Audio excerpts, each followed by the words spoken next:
Here's the completed converter without the voltage regulator installed.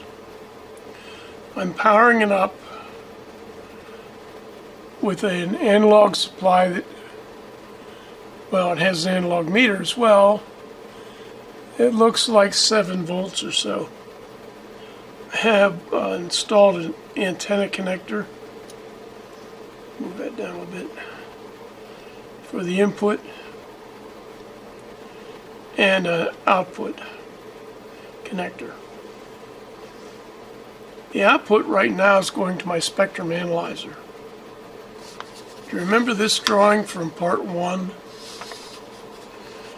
Well, what I've got is a spectrum analyzer set up to scan from 3.7 to 4.3 megahertz.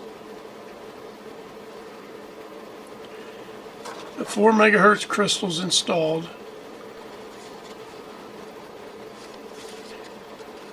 So look at this,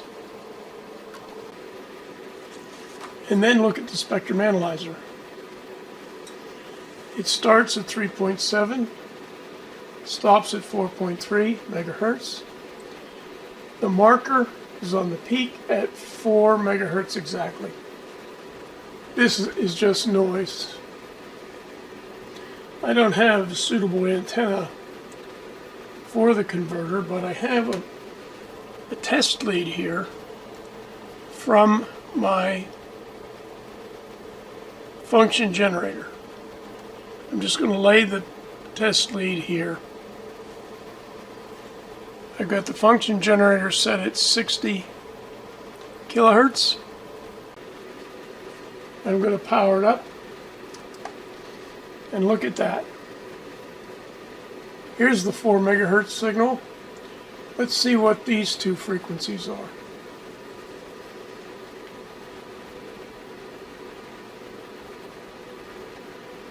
Well, if you look carefully, it's 4.060.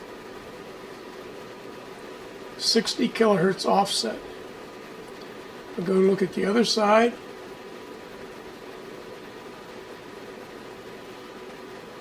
And it's 60 megahertz negative offset. So this is the converted spectrum and the image of the converted spectrum. I'll raise the frequency of my function generator to 100 kilohertz. See, they've moved apart.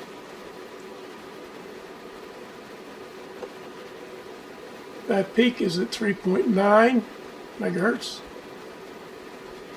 And this is at 4.96, which is the accuracy of my function generator. I'll move it to 200 kilohertz. Watch them spread apart.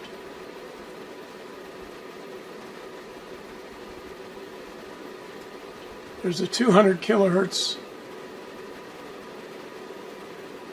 input signal, well, loosely coupled signal.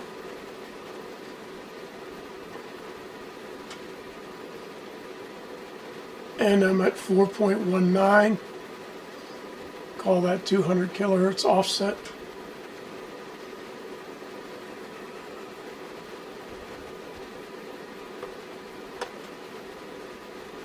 And it's mirrored down here at a minus 200.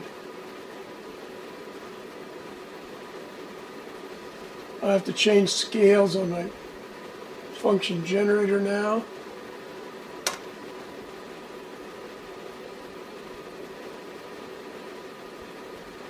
This is as close as I can eyeball it on my generator. 300 kilohertz, and there they are offset.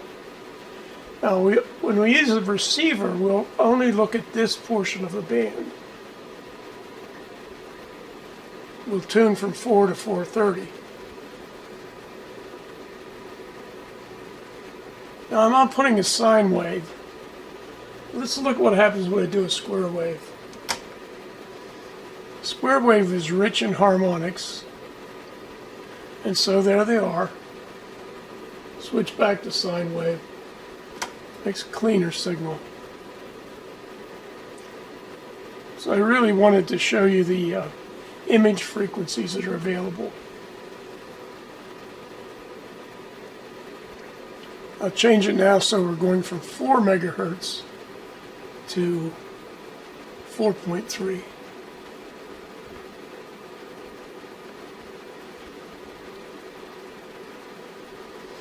So there we are at 4 megahertz.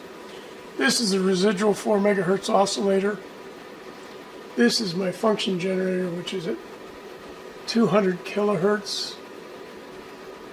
There's at 300 kilohertz.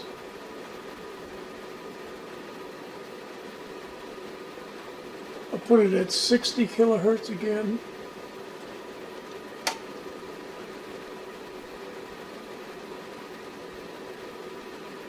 This would be WWVB, and we'll look at the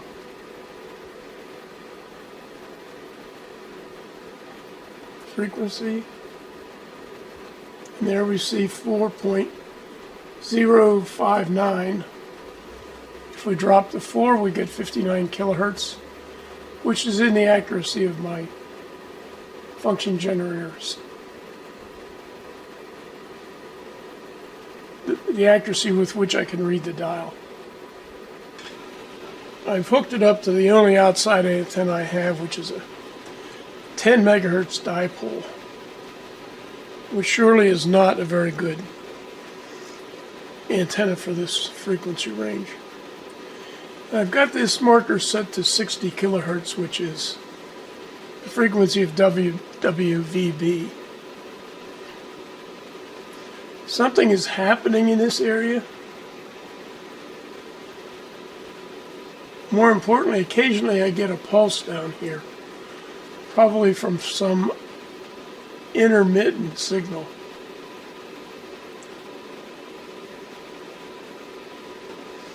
But you can see how the marker is bouncing up and down. There's an intermittent signal. I've seen that before. It's sweeping a little less than 3 seconds. See, there's those intermittent signals appearing.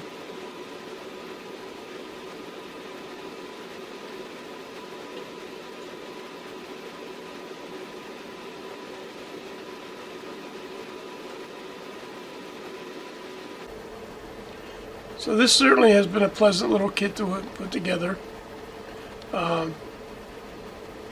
This little green thing is the missing capacitor. As I said again, it's not Jackson Harbor's fault. I could have lost that along the way. It's too cold to put up an outside antenna right now. It's January 1st, 23. If you people enjoy seeing these things, give me a thumbs up. It helps.